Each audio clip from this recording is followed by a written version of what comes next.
చూద్దాం. దేశీయ స్టాక్ మార్కెట్లు భారీ నష్టాల్లో ప్రారంభమయ్యాయి. సెన్సెక్స్ నిఫ్టీ నష్టాల్లో కొనసాగుతున్నాయి. లాభాల్లో HCL, ITC, Jio Financial, JSW Steel షేర్లు ఉండగా నష్టాల్లో Tata Steel, doctor Reddy Labs, Sun Pharma, Adani షేర్లు ఇక ఉన్నాయి. ఇదే అంశానికి సంబంధించి ఈ రోజు మార్కెట్స్ ఏ విధంగా ఉన్నాయి వారి విశ్లేషణ తెలియజేసేందుకు వివేకే ప్రసాద్ గారు అలాగే రాజేంద్ర గారు బిజినెస్ అనలిస్టులు లైవ్ లో సిద్ధంగా ఉన్నారు. Good morning sir. Sir Rajendra garu మీరు చెప్పండి, ట్రంప్ సుంకాలు మార్కెట్లను కిందికి లాగలేకపోయాయి. సో నిన్నటి మాసిక ఆప్షన్ ఎక్స్పైరీ తీవ్రంగా మారుమోగుతోంది. సో మరి నిఫ్టీ ఊగిసలాట్లతో ట్రేడర్లు గందరగోళంలో ఉన్నారు. మరి ఇలాంటి పరిస్థితుల్లో నిఫ్టీ, బ్యాంక్ నిఫ్టీ చార్ట్స్ ఏ దిశగా, వాటి దిశ ఏంటి, అసలు ఏ విధంగా ఉంది సార్? I think ఈ స్టేజ్ మనం no trading zone or basically I think directionless market అని అంటాం మనం. ఎందుకంటే ఒక రేంజ్ లో ట్రేడ్ అవుతుంది అండ్ ఒక రోజు బుల్లిష్ గాను ఒక రోజు బేరిష్ గాను ఈక్వల్ పార్టిసిపేషన్ ఉందన్నమాట. సో వన్ సైడ్ మార్కెట్ అయితే ఇది కాదు, వోలటాలిటీ ఎక్కువ ఉంది. కాబట్టి ఇలాంటి టైంలో ట్రేడర్స్ చాలా అప్రమత్తంగా ఉండాల్సిన టైం ఇది. బట్ వన్ గుడ్ థింగ్ ఏంటంటే 24,473 ఏదైతే 13th జూన్ రోజు లో ఫామ్ అయిందో అది ఒక క్లియర్ సపోర్ట్ గా మనకు కనిపిస్తుంది. అంటే ఇక్కడ నుంచి ఒక 200 పాయింట్స్ 220 పాయింట్స్ కింద మనకు కనపడుతుంది. ఇన్ఫాక్ట్ మనం 29th జూలై రోజు ఏదైతే లో ఫామ్ అయిందో 24,598 ఆ లో ఇంకా కట్ అవ్వలేదు. ఇన్స్పైట్ ట్రంప్ మనకి 1st ఆగస్ట్ నుంచి టారిఫ్స్ ఇంపోజ్ చేస్తున్న 25% or maybe another some penalty on Russian oil buying, ఇవన్నీ ఈవెంట్స్ ఏవైతే ఉన్నాయో ప్రాబ్లీ దాన్ని మన మార్కెట్ ని ఐ థింక్ డిస్టెబిలైజ్ చేయలేకపోయింది. సో మార్కెట్ ఒక పొజిషన్ ని తీసుకుంటుంది. ఆల్రెడీ ఈవెంట్స్ ఏదైతే వస్తాయో దాన్ని డిస్కౌంట్ చేస్తూ ఒక పొజిషన్ తీసుకుంటుంది. ఆ sectors rotation and sector specific movements అనేది ఆల్రెడీ జరుగుతున్నాయి మనకి. సో ఇప్పుడు 24,993 ఏదైతే 20-day మూవింగ్ యావరేజ్ ఉందో అది క్రాస్ అవుతేనే బుల్స్ మళ్ళీ అగ్రెసివ్ గా వచ్చే ఛాన్స్ ఉంది. 24,473 కట్ అవుతేనే బేర్స్ మళ్ళీ అప్పర్ హ్యాండ్ వచ్చే ఛాన్స్ ఉంది. అదర్వైజ్ ఒక రేంజ్ లో ట్రేడ్ అయ్యే ఛాన్స్ మనకి ఎక్కువ కనిపిస్తుంది. ఒక లిటిల్ కన్సర్న్ ఏంటంటే కనుక 50 స్టాక్స్ ఏవైతే నిఫ్టీలో ఉన్నాయో వాటిలో ఆల్మోస్ట్ 50% బిలో 200 డే అంటే లాంగ్ టర్మ్ యావరేజ్ కింద ట్రేడ్ అవుతున్నాయి. సో అదొక్కటే లిటిల్ కన్సర్న్ ఉంది. అఫ్ కోర్స్ దానిలో non performing sectors like maybe autos and IT names ఎక్కువ ఉన్నాయి అండ్ దానికి పెద్ద వరి కూడా తీసుకోవాల్సిన అవసరం లేదు. సో అదొక కన్సర్న్ తప్ప మార్కెట్ ఒక టైట్ రేంజ్ లో ట్రేడ్ అయ్యే ఛాన్స్ ఉంది. 24,400 అండ్ 25,000 600 పాయింట్స్ లోనే కదలడే ఛాన్స్ ఉంది. Similar charts bank Nifty, in fact bank Nifty swing లో ఇంకా కట్ అవ్వలేదు. స్వింగ్ లో ఇస్ 55,149. సో ఇంకా మనం 700 పాయింట్స్ పైన ట్రేడ్ అవుతున్నాం ఈ రోజు కూడా. So even bank Nifty range చూస్తే కనుక 55,000 నుంచి మేబీ 57,500 ఈ 2,500 పాయింట్స్ మధ్యలోనే కదలాడే ఛాన్స్ ఉంది. విత్ బోత్ స్ట్రాటజీస్ మనం ఉపయోగించాలి. Buy on dips and sell on rallies రెండు కూడా ఉపయోగించాలి రేంజ్ లో. So lower end of the range వచ్చినప్పుడు రేంజ్ కింద స్టాప్ లాస్ పెట్టుకుని లాంగ్ వెళ్ళటం, upper end of the range like నిన్న మనం చూసాం క్లోజ్ టు 25,000 వచ్చింది. ఒకవేళ షార్ట్ ఎల్ ఉంటే 100 points stop loss and almost 300 points ఈ రోజు మనకు దొరుకుండేది. సో అలాంటి స్ట్రాటజీని డెఫినెట్లీ ట్రేడర్స్ అవలంబించాలి. అదర్వైజ్ నేను ఈ రోజు కొన్ని స్టాప్ లాస్ పెడతాను అంటే కనుక it won't work. So 2 direction లో వి షుడ్ ట్రేడ్ ఇలాంటి టైంలో. రైట్ సార్, కాలర్ రెడీగా ఉన్నారు. కిషన్ గారు కరీంనగర్ నుంచి కాల్ చేస్తున్నారు. Good morning sir. Very good morning madam. నమస్కారం అండి ప్రసాద్ గారు, రాజేందర్ గారు. నేను బెల్రైస్ ఇండస్ట్రీస్ అనేవి ఉన్నాయి సార్ నా దగ్గర, లాభాల్లో ఉన్నాను. కొద్దిగా 140 ప్లస్ వచ్చింది కదా, లాంగ్ లో ఉంచుకోమంటారా, ఎక్కడ ఎగ్జిట్ అమ్మంటారు? ఇంకొకటి సార్ అంబికా కాటన్ లాభాల్లో ఉన్నాను, లాంగ్ లో ఉంచుకోమంటారా, లాభం తీసుకోమంటారా?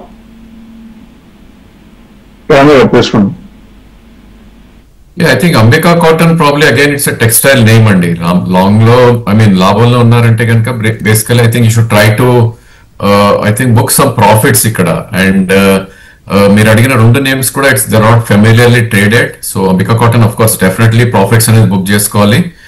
Most of the textile names ఏదైతే ర్యాలీ ఉందో అది యాజ్ ఆఫ్ నో కొద్దిగా ఫిజిల్ అవుట్ అయిపోవడం చూస్తున్నాం. So I think Ambikalo definitely profit. Other stock, Bell, I think I'm not able to see actually ikkada exact stock name తెలియట్లేదు. Right sir, next caller Rajasekhar గారు గుంటూరు నుంచి call చేస్తున్నారు. Good morning sir. Good morning అండి. Power మెట్ Projects ఈ rate లో కొనుక్కోవచ్చా అండి? అదే జిఎంఆర్ పవర్ ఎస్ఎంఎస్ ఫార్మా అండి కదండి, GMR power and power met projects. Power mech ఈ రెండు కూడా మన తెలుగు కంపెనీలను కొనాలంటే కొనాలి, కానీ అదర్వైజ్ రెండు కూడా లిక్విడిటీ తక్కువ ఉండే కంపెనీలు అండి. ఎప్పుడు కూడా ఇటువంటి కంపెనీలు ఏంటంటే ఇన్ఫ్రాస్ట్రక్చర్ లో ఉన్నటువంటి ఇంజనీరింగ్ ట్వంటీలో ఉన్నటువంటి పవర్ మెట్ లాంటిది కన్నా చూస్తే ఇక్కడ నుంచి ఇంకెంత పెరగడానికి ఛాన్స్ ఉందా అని చూడాలి ఫస్ట్ మనం. అందులో చూస్తే ఇప్పుడు కూడా చూడండి, దాదాపుగా 8 క్వార్టర్స్ నుంచి నేను డేటా ప్రజెంట్ చేస్తాను స్క్రీన్ మీద. అది చూస్తే మీరు 5.8% అంటే పబ్లిక్ ఇష్యూ వచ్చినా రాకపోయినా అప్పటి నుంచి చూస్తే 6.64% ఇప్పుడు కూడా ఉంది. సో బ్రహ్మాండమైన ఇంప్రూవ్మెంట్ అని కనపడుతుందా అంటే కనపడట్లేదు. అట్లానే బాగాలేదా అంటే బాగాలేదని కూడా కాదు. కానీ ఇటువంటి కంపెనీల్లో ఇంట్రెస్ట్ మనకు పుట్టాలి అంటే మార్జిన్స్ అన్నా ఎక్స్పాండ్ అవుతుండాలి, లేదా టాప్ లైన్ అన్నా పెరుగుతూ ఉండాలి. టాప్ లైన్ కూడా చూస్తే ఈ మధ్యకాలంలో 500, 600 పెరుగుతానే ఉంది, కానీ బాటమ్ లైన్ పర్సంటేజ్ ఏమో ఎక్కువ పెరగటం లేదు. అందువల్ల మంచిది కాదు అని చెప్పలేము. ఉంటే ఉంచుకోవడానికి అనుకూలమైన కంపెనీ, కానీ కొత్తగా కొనడానికి నా అంచనా ప్రకారం మంచి కంపెనీ కాదు. బికాజ్ ఇప్పుడున్న మార్కెట్ ప్రైస్ చూస్తే 3,100 crores అయితే మనం ఎక్స్పెక్ట్ చేస్తున్న ప్రైస్ కూడా 3,480. అంటే ఆ రేట్ వస్తే అమ్మేయాలి మార్చ్ రిజల్ట్స్ బేస్ చేసుకుంటే. అందువల్ల పాజిటివ్ సర్ప్రైజెస్ వచ్చే అవకాశం ఉంది ఈ కంపెనీలో. ఇప్పుడు కొనుక్కోవటం నా లెక్క ప్రకారం ఖచ్చితంగా కరెక్ట్ కాదు. బికాస్ చాలా కంపెనీలు 30-40% డిస్కౌంట్ లో దొరుకుతున్నాయి ఫేర్ ప్రైస్ కన్నా, ఎంతకన్నా మెరుగైన పెర్ఫార్మెన్స్ ఇచ్చాయి. So you can choose something else but not Power Mech. Right sir, next caller Rajesh గారు ఖమ్మం నుంచి కాల్ చేస్తున్నారు. Good morning sir. నమస్తే సార్. నమస్తే అండి, చెప్పండి సార్. ప్రజెంట్ రేట్ లో CDSL and Narayana Hrudayalaya long term view తో తీసుకోవచ్చా సార్? అనుకుంటే అదర్వైజ్ ఎంట్రీ ప్రైస్ చెప్పండి. ఎంట్రీ ప్రైస్ రాజేంద్ర గారు చెప్తారండి. నేను లాంగ్ టర్మ్ లో తీసుకోవచ్చా లేదా గురించి మాట్లాడతాను. సిడిఎస్ఎల్ గురించి చూస్తేనేమో సిడిఎస్ఎల్ కి బిజినెస్ మోడల్ ఇది వెరీ స్ట్రాంగ్. దానికి కాంపిటీషన్ కూడా ఇప్పుడిప్పుడులో వచ్చే అవకాశం లేదు. ఒకే ఒక్కటి ఎన్ఎస్డిఎల్ ఉంది. దాంతో కన్నా కూడా సిడిఎస్ఎల్ ప్రైస్ కాంపిటేటివ్ లో తక్కువ ఛార్జెస్ విధించి చాలా మార్కెట్ షేర్ చేసుకుంది. కాబట్టి రాబోయే రోజుల్లో కూడా బాగుంటుందంటే ఖచ్చితంగా బాగుంటానికి అవకాశం. కాకపోతే బాగా పెరిగిందండి, కొద్దిగా కాదు, విపరీతంగా పెరిగొచ్చిన కంపెనీ. ఇప్పుడు కొద్దిగా తగ్గినా కానీ 1,500 రేంజ్ లో ఉంది. అంటే ఇప్పటి నుంచి పెరగడానికి ఎంత ఉందని చూస్తే దాదాపుగా 270 or 300 రూపీస్. సో అబౌట్ 20% వరకు ఛాన్స్ ఉంది ఈ రిజల్ట్స్ ప్రకారం చూస్తే, జూన్ రిజల్ట్స్. అది నాకు చాలు అనుకుంటే కొనుక్కోవచ్చు. అదర్వైజ్ మాత్రం ఇప్పుడు కొనుక్కోవాలంటే దీనికన్నా కూడా మంచి కంపెనీలు చాలా ఉన్నాయి. సో మనకి డబ్బులే కావాలి కాబట్టి మనం ఏరుకున్న కంపెనీలోనే ఉదాహరణలోనే సంపాదించాలని నిశ్చయంగా ఉంటే కొనాలి. కానీ అదర్వైజ్ నా లెక్క ప్రకారం సిడిఎస్ఎల్ కన్నా కూడా మెరుగనే చాలా ఉన్నాయి. నారాయణ హృదయాలయ అన్నారు, అది 1933 ఇప్పుడు ఉంటే దాదాపుగా 2,246 ఫేర్ ప్రైస్ అండి. ఇదేమో జూన్ రిజల్ట్స్ రాలేదు. హాస్పిటల్ ఇండస్ట్రీ బాగుంటుంది, బాగుంటుంది కూడా. ఇవన్నీ బాగున్నప్పుడు కొద్దిగా గొప్ప ఆలోచించదగిన కంపెనీనే. కాకపోతే జూన్ రిజల్ట్స్ ఇంకా రానప్పుడు స్పెక్యులేషన్ చేయడం అనేది అంత మంచి పద్ధతి కాకపోవచ్చు. ఎందుకు చెప్తున్నానంటే ఈ మధ్య కాలంలో ప్రాఫిట్ మార్జిన్స్ లో కొద్దిగా ఫాల్టర్ అవుతున్నాయి. మీరు మార్జిన్ స్క్రీన్ మీద డేటా చూస్తే 15.74 ఉండే మార్జిన్ నెమ్మదిగా తగ్గి 14.23కి వచ్చింది. అందుకే మీరు చూసినట్లయితే దాదాపుగా 1,300-1,370 దగ్గర ఎవిటా ఉంది. ప్రాఫిట్ చూస్తేనేమో మీరు ఎప్పుడు కూడా 790, అంతకుముందు ఎప్పుడు 807 కూడా అక్కడి నుంచి పెరగటం లేదు. ప్రాఫిట్ పెరగకుండా సేల్స్ పెరుగుతున్నా కానీ ప్రాఫిట్ పెరగటం లేదు అంటే అది పీకింగ్ అవుట్ లాగా అనుకోవచ్చు. కొత్త ఆఫీసులు కొత్త బ్రాంచ్లు లాగా పెడితే తప్పితే at this point of time ఈ రెండులోనే ఒకటి కొంటానంటే సిడిఎస్ఎల్ బెటర్. నా లెక్క ప్రకారం రెండు కన్నా కూడా పెరిగినవి చాలా ఉన్నాయి. ఎంట్రీ లెవెల్స్ బహుశా రాజేంద్ర గారు చెప్తే బాగుంటుంది. కాల్ చేస్తున్నారండి. Good morning sir.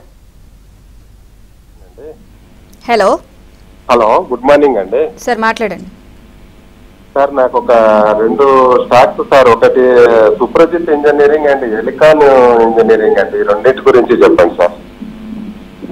Suprajit engineering ఇప్పుడు నేను స్క్రీన్ లో చూపిస్తాను మీకు. సుప్రజిత్ ఇంజనీరింగ్ వచ్చేసి యాక్చువల్ గా 458 యాక్చువల్ గా ఇవాళకే ఎక్కువ ఉంది. దీనికి కారణం కూడా మీకు ఒకసారి చెప్పాలి. ఇవాళ నిన్న న్యూస్ లో జరుగుతుంది ఏంటంటే ట్రంప్ గారి టారిఫ్ ఎఫెక్ట్ మూలంగా చూసినట్లయితే ఏ కంపెనీలు బాగా నష్టపోతాయని, అందులో కూడా ఆటో యాన్సిలరీసే కనుక తీసుకున్నాం అనుకోండి, అందులో మీరు చూస్తే ఇప్పుడు స్క్రీన్ మీద కనపడుతుంది చూడండి, వీటన్నిటిలో కూడా మనకు దెబ్బతింటబోతున్నాయి. ఇలా ఏ కంపెనీకైనా సరే ఎక్స్పోర్ట్స్ కనుక ఉన్నట్లయితే ఆ కంపెనీ దెబ్బతింటుందేమో చూడాలి. సుప్రజిత్ ఇంజనీరింగ్ కూడా చూస్తే ఉన్నదాని ప్రకారం రిజల్ట్స్ చూస్తే ఇప్పటి వరకు నా లెక్క ప్రకారం ఆల్రెడీ ఓవర్ ప్రైస్. ఎంత ఓవర్ ప్రైస్ అంటే 433 ఉండాల్సింది 458. కాబట్టి దాన్ని కొనడం అనేది నా లెక్క ప్రకారం ఈ సమయంలో కరెక్ట్ కాదు ఆటో యాన్సిలరీ ఇండస్ట్రీస్ లో. అందులో ఆటో యాన్సిలరీ ఇండస్ట్రీస్ కి బాగా ఇన్స్టెబిలిటీ రాబోతుంది. అన్ని కంపోనెంట్స్ మీద అమెరికాలో 25% విధిస్తున్నారు అంటే 2 ఫ్యాక్టర్స్. వీళ్ళే ఎక్స్పోర్ట్ చేస్తుంటే వీళ్ళకే దెబ్బ, వీళ్ళు కనుక ఎక్స్పోర్ట్ చేయకపోతుంటే, ఎందుకంటే వీళ్ళ మార్జిన్ 3% ఉంది. మిగతా వాళ్ళు ఎవరైతే ఇప్పటి వరకు అమెరికాకి ఎక్స్పోర్ట్ చేస్తున్నారో వాళ్ళందరూ కూడా వాళ్ళ ప్రొడక్ట్స్ ఇండియాలో డంప్ చేసుకుంటారు, ప్రొడక్షన్ ఏమైనా మార్చుకుంటారు. ఎందుకంటే ఓవర్ నైట్ మారబోదు కాబట్టి. అటువంటిప్పుడు మళ్ళీ కాంపిటీషన్ పెరుగుతుంది. ఆల్రెడీ 3% ఉండి అంతకుముందు 6% నుంచి తగ్గుతూ వచ్చిన కంపెనీలో ఇంకా కూర్చోవటం అనేది నా లెక్క ప్రకారం కరెక్ట్ కాదు. ఆల్రెడీ పెరిగి కూడా ఉంది కాబట్టి ఉండవలసిన దానికన్నా నా లెక్క ప్రకారం immediately should. Next caller Krishna Reddy గారు నెల్లూరు నుంచి కాల్ చేస్తున్నారు. Good morning sir. Good morning మా సార్ మాట్లాడండి. నమస్తే సార్. నేను లారస్ లాగ్ ప్రెసెంట్ రేట్ లో కొనుక్కోవచ్చా? మీ voice zinc కొనుక్కోవచ్చా?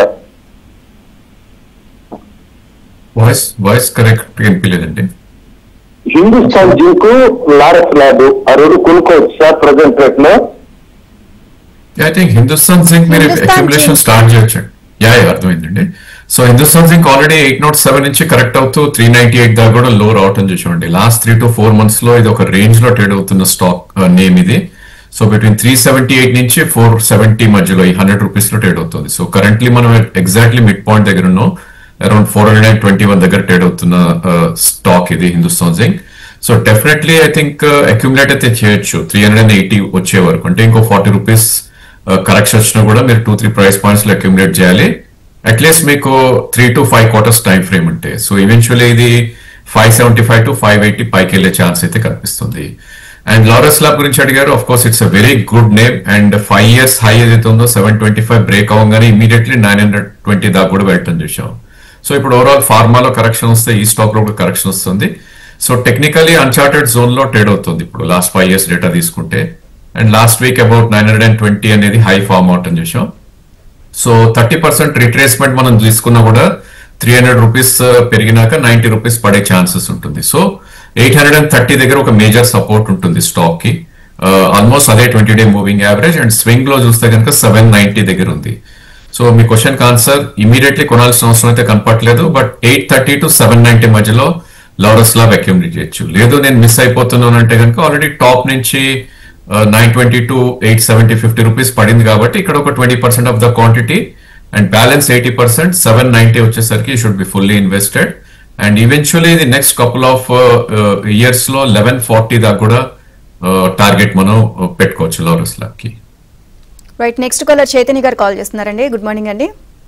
Good morning sir మాట్లాడండి sir. Sir Harshil Agro hold చేయొచ్చు సార్, సెల్ చేయొచ్చు Harshil Agro stocks?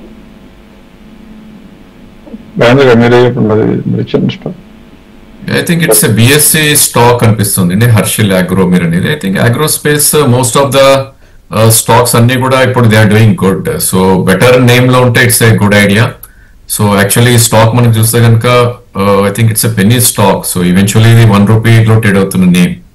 So hold చేయొచ్చా అమ్మొచ్చా అంటే కనుక మీ లాస్ 1 rupee, అంతకుమించి పోయేది లేదు. ఇది జీరో అవుతుంది అనుకుని if you have some news or ఏదన్నా ఉంటే కనుక you should hold. It's like a lottery ticket. మీరు ఒక 100 రూపీస్ పెట్టారా జీరో అవుతుంది, లేకపోతే 1000 అవుతుంది. సో అలాంటి స్టాక్ లో మీరు ఉన్నారు కాబట్టి there is nothing to answer to be honest. And మీకు పోయేది కూడా ఏం లేదు. 1 rupee 32 paisa ఉంది యాజ్ ఆఫ్ నౌ. సో అదే మీ loss. Eventually if you're lucky, మీకు లాటరీ టికెట్ లో లక్కీ ఉంది అనుకుంటే కనుక మేబీ 3-4 రూపీస్ వస్తే షుడ్ కమ్ అవుట్.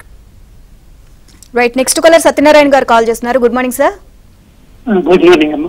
సార్ మాట్లాడండి సార్. జేఎం ఫైనాన్షియల్ ఈ రేట్ లో కొనుక్కోవచ్చా?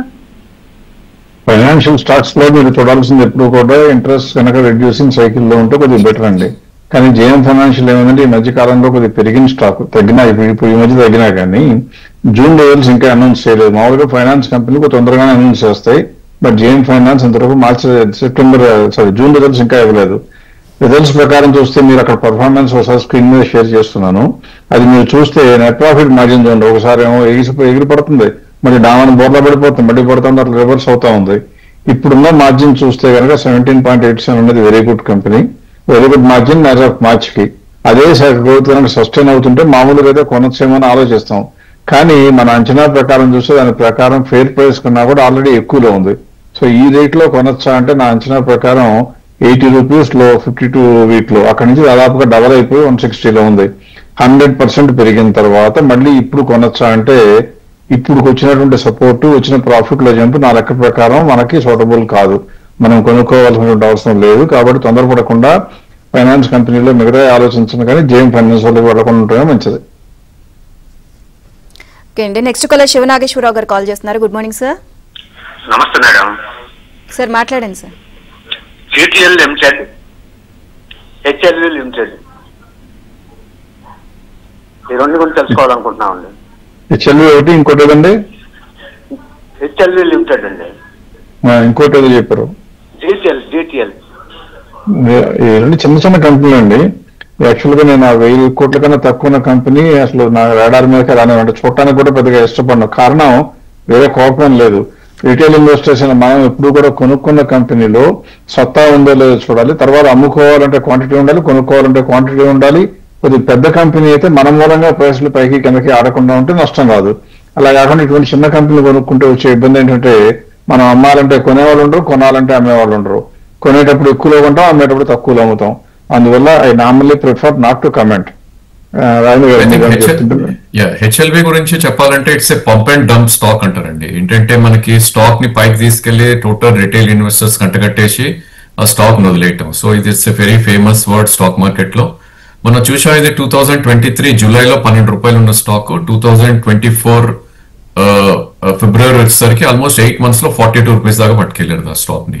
సో అంతే స్పీడ్ గా 42 నుంచి with in 1 year again 10 rupees దాకా రావటం చేసాం. సో ఇలాంటి స్టాక్స్ లో డెఫినెట్లీ ఇప్పుడు ప్రసాద్ గారు చెప్పినట్టు everyone would be caught అండి అప్ సైడ్ లో, అండ్ ఎగ్జిట్స్ కూడా దొరకవు అన్లెస్ యూఆర్ లక్కీ. సో మనం 13-14 లో కొని 42 లో అమ్మితే వీఆర్ వెరీ లక్కీ, లేదు 42 లో కొని 13-14 వచ్చేసిందంటే we're very very unlucky. So ఇలాంటి స్టాక్ లో ఉండకపోవటం it's a great idea.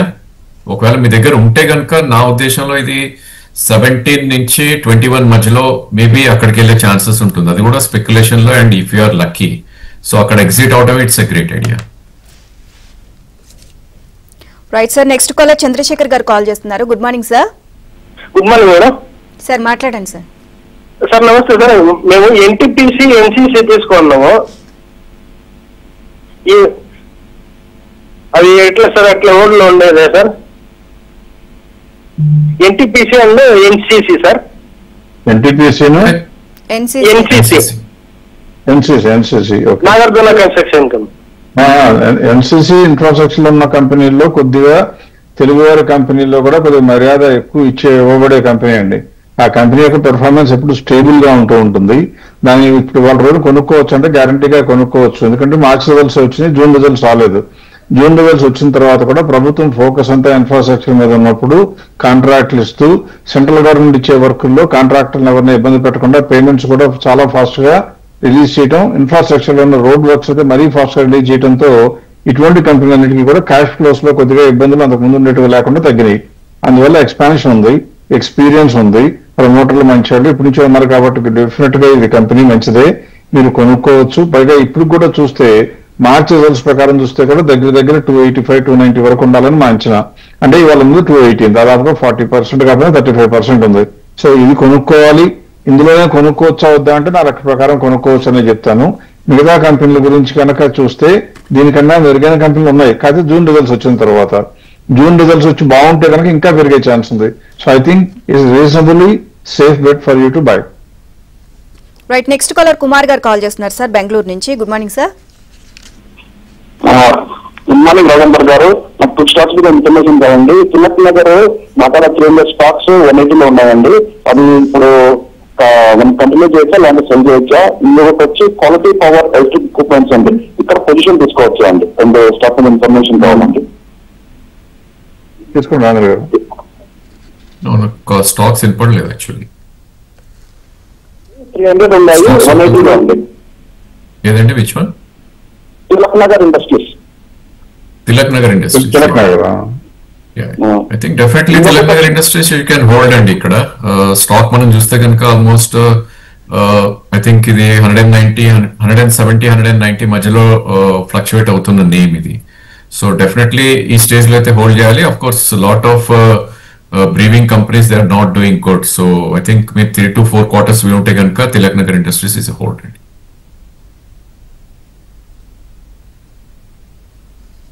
Right sir. Sir Rajendra garu మీరు చెప్పండి, ట్రంప్ సుంకాల ప్రభావం ఫార్మా, టెక్స్టైల్ రంగాలపై తీవ్రంగా పడే అవకాశం ఉంది. సో మరి ఈ నేపథ్యంలో ఈ సమయంలో మనం చూసినట్లయితే గనక చిన్న నుంచి మధ్య కాలానికి ఎలాంటి వ్యక్తిగత స్టాక్స్ పై దృష్టి పెట్టాలంటారు? I think best performing stocks లో వీ షుడ్ చూస్ అండి. సో ఫ్రంట్ లైన్ మనం స్టాక్స్ చూస్తే కనుక I think pharma names they are doing extremely good. ఈ సెట్ బ్యాక్ అనేది మనం ఐ థింక్ ఏప్రిల్లో కూడా రావటం చేసాం. Lot of pharma stocks correct అవటం చేసాం. సడన్లీ సుంకాలు పెడతాను, ట్రంప్ స్టేట్మెంట్స్ రావటంతో ఇప్పుడు కూడా అదే జరుగుతుంది. సో వాటిలో లీడర్స్ ఎన్నుకొని మనం అక్యుములేట్ చేయడం it's a good idea. So I think Divi's front line stocks లో it's doing great. Probably stock మనం చూస్తే కనుక దో మనకి ఐ థింక్ నిఫ్టీలో లేకపోయినా కూడా ఈ stock it's doing extremely good. So దీనిలో మేజర్ సపోర్ట్ అనేది అరౌండ్ 6,100 దగ్గర ఉంటుంది. కరెంట్లీ 6,400 దగ్గర ట్రేడ్ అవుతుంది. And in fact 200 day moving average కూడా 6,025. సో 6,400 నుంచి 6,025 వరకు దివీస్ ఒకటి అక్యుములేట్ చేసే ప్రయత్నం చేయొచ్చు. అండ్ వన్ మోర్ కొంచెం మిడ్ క్యాప్ కొద్దిగా రిస్క్ తీసుకునే ట్రేడర్స్ కి మనం చూస్తే కనుక శిల్పా మెడికేర్. సో ఈ స్టాక్ కూడా డబుల్ టాప్ ఫార్మేషన్ జరగటం చేసాం. అరౌండ్ 1,020 మధ్యలో ట్రేడ్ అయింది లాస్ట్ 2 weeks బ్యాక్. ఇప్పుడు అరౌండ్ 850 to 890 మధ్యలో ట్రేడ్ అవుతుంది శిల్పా మెడికేర్. సో ఈ స్టాక్ కూడా ఈవెన్చువల్లీ 3 to 4 quarters వ్యూ ఎవరైనా కొంటే కనుక మేబీ 1,200 వరకు కూడా వెళ్ళే ఛాన్స్ ఉంది. So eventually 30-35% both the stocks up side ఉంది కాబట్టి 1 year or 1.5 year time frame లో ఈ రెండు స్టాక్స్ ఇలాంటి క్రైసిస్ టైంలో అక్యుములేట్ చేస్తే I think better risk to reward ratio అనేది మనకి దొరుకుతుంది. Right sir. సార్ వివేక ప్రసాద్ గారు, అమెరికా విధిస్తున్న టారిఫ్ వల్ల దేశంలో ఏ సెక్టార్లు ఏ కంపెనీలకు నెగిటివ్ ఇంపాక్ట్ ఉండొచ్చు, అది అసలు ఉంటే గనక ఎందుకు అంటారు? ఇప్పుడు కూడా మనకి టారిఫ్ మూలంగా వచ్చే ప్రాబ్లం ఏంటంటేనండి 25% ఇంపోర్ట్ కస్టమ్ డ్యూటీ లాగానే ఇంపోర్ట్ డ్యూటీ లాగానే వేస్తాను టారిఫ్ అని చెప్పినప్పుడు వెంటనే జరిగేదంటే మనం చేసే వస్తువు కనుక వాళ్ళకి ఎమర్జెన్సీ లైఫ్ సేవింగ్ అయితే కొంటారు, లేకపోతే కనుక 25% ఎక్కువ రేటు పెట్టుకుంటే కొనుక్కునేవాడు పెట్టడు. కొనుక్కునేవాడు పెట్టకపోతే పని మనం రేటు తగ్గించి అమ్ముదామంటే మనకు మార్జిన్ ఎంత ఉండాలి, 25% కన్నా ఎక్కువ ఉంటే అప్పుడు ఆ 25% పోయిందనన్నా చూడొచ్చు. కానీ దురదృష్టవశాత్తు ఇప్పుడు నేను స్క్రీన్ మీద షేర్ చేసిన డేటా కనుక ఒకసారి చూస్తే నేను ఏం చేశానంటే కొన్ని సెక్టర్స్ ఐడెంటిఫై చేశాం. అందులో ఏమిటి బాగా ఇంపాక్ట్ అవుతున్నటువంటి auto ancillaries, automobiles, chemicals, aluminium, steel, pesticides, textiles and diamond cutting. ఇందులో కనుక చూస్తే యావరేజ్ వీటన్నిటికీ కలిపి చూస్తే మార్జిన్ ఎంత ఉంది 7.46. ఈ కంపెనీలన్నిటి మీద కూడా 25% వేస్తానన్నారు ట్రంప్. అంటే ఏం జరుగుతుంది, ఈ ఒక్క కంపెనీలు కూడా ఏదైనా 1-2 కంపెనీలు తప్పితే ఏ కంపెనీ కూడా వాళ్ళకి సప్లై చేయలేదు. కాబట్టి మీరు ఏం చేయాలంటే, నేను ఇన్వెస్టర్స్ అందరికీ మన వ్యూవర్స్ అందరికీ కూడా తర్వాత మన యూట్యూబ్ లో కూడా పెడతారు కాబట్టి డేటా వీలుగా అవైలబుల్ ఉండడానికి ఏం చేస్తానంటే ఆ కంపెనీలన్నీ ఒకసారి స్క్రోల్ చేస్తాను పైనుంచి క్రిందకి. అందులో మీరు చూడవలసిన కాలమ్స్ ఏంటంటే యూఎస్ ఎక్స్పోర్ట్స్ ఎంత పర్సెంటేజ్ ఉన్నాయో చూడండి, తర్వాత ప్రాఫిట్ చూడండి, ప్రాఫిట్ మార్జిన్ చూడండి. ప్రాఫిట్ మార్జిన్ 25% కన్నా ఎక్కువ ఉంటే ఆ కంపెనీకి కొద్దిగా తక్కువ దెబ్బ తగులుతుంది. అలా కాకుండా తక్కువ ఉందంటే మాత్రం ఆ కంపెనీ ఎక్స్పోర్ట్ చేయలేదు అంటే సేల్స్ మొత్తం మాయమైపోతాయి. ఇప్పుడు మీరు చూసినట్లయితే పైన తీసుకునేందుకు ఒకసారి చూపిస్తున్నాను. ఇండస్ట్రీస్ కూడా పక్కనే ఉన్నాయి కాబట్టి ఆటోమొబైల్స్, ఆటో యాన్సిలరీస్, అలాగే కెమికల్స్ అయితే చాలా కంపెనీలు ఇబ్బంది పడబోతున్నాయి. Diamond cutting and jewellery, pesticides, అలాగే స్టీలు, వీటన్నిటిలోనూ టెక్స్టైల్స్ అయితే మరీ అన్యాయంగా దెబ్బతింటాయండి. కాబట్టి టెక్స్టైల్, స్టీలు ఇట్లా